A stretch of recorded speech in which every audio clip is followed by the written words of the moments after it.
So this is about my D&D character that I played in Adventure League tonight. And this is the first time I played in Adventure League. So I was playing a pre-gen character.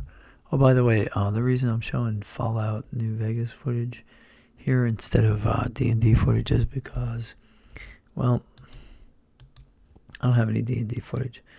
So I gotta start playing D&D or something. Anyway, here's what happened. So I had a pre-gen character. It was level 1. And it was a half-elf druid. So that was pretty cool. And I thought that'd be fun to play. But he was a folk hero, right? That was his, background. So when everybody was going around the table, they were describing their characters, and I realized that I hadn't thought of that because I just got this character 5 minutes ago. So I had to come up with something on the fly. So what I thought about with local hero was, he's level 1. How can he be a local hero? He hasn't really done anything of exploit.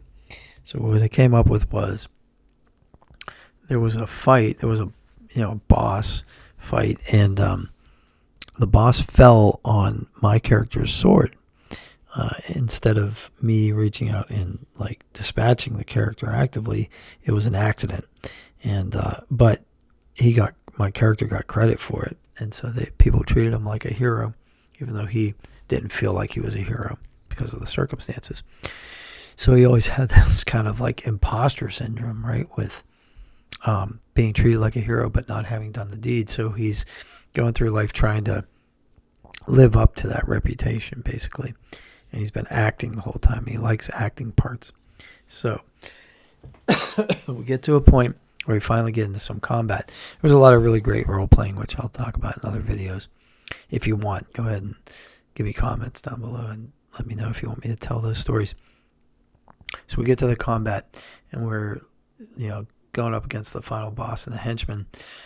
I get a good shot at the with Thorn Whip from a distance at the final boss, and she's been paralyzed by a web. So I got advantage. So it gets to be my turn, and instead of staying behind cover and hitting her with Thorn Whip repeatedly, I decided that my character would say, "This is the moment, right? This is the moment when you get to be the hero." So he charges from behind cover 30 feet. That's his distance. He runs 30 feet and then attacks with his magical shillelagh, which is going to do some pretty good damage if he hits, and then another 1d8 afterwards because it's magical, and that lasts for a minute. Except he misses. He has his moment, and he misses. He swings and misses. So now he's standing there in the open. She attacks, and he has 10 hit points, right? He's a first-level druid in standard array. So he has 10 hit points. She hits him for 9 hit points. So he's got 1 left. Fortunately, the big bad fighter dispatches her, and so my character survived. But the really funny part about it is he was also a druid, so he has what do you call it? Spells, right? So he's a druid, so he's able to speak to animals. So he does so in a kind of Disney character kind of way. And one challenge he does where he has to find out what happened to this tower, whether it was sabotaged. So he finds an owl and he goes, who sabotaged the tower, right? So he's talking to the animals. And then he heals some horses. He finds out why they were sick. And he's an herbalist, so he has a healing kit. So he heals the horses.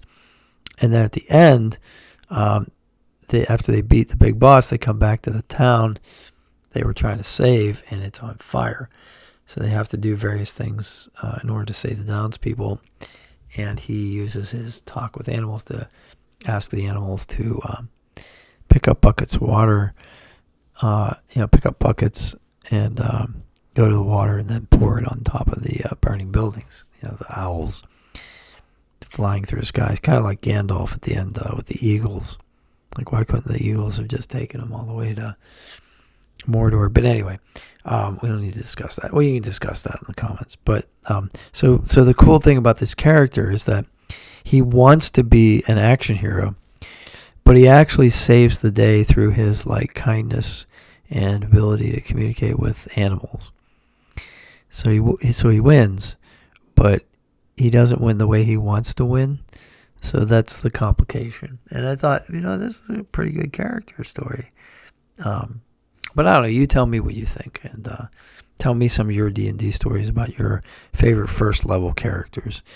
Because I love first level characters because they fail, and I love when characters fail because it makes it so much more interesting than when they succeed. At least to me, it's the stories about real life where we narrowly escaped or we made a blunder and we can laugh about it later that are really the interesting stories, I think. But anyway, I hope you guys have a great day. Smashing like helps me a lot. If you want to hear more, put in the comments and subscribe. Good night.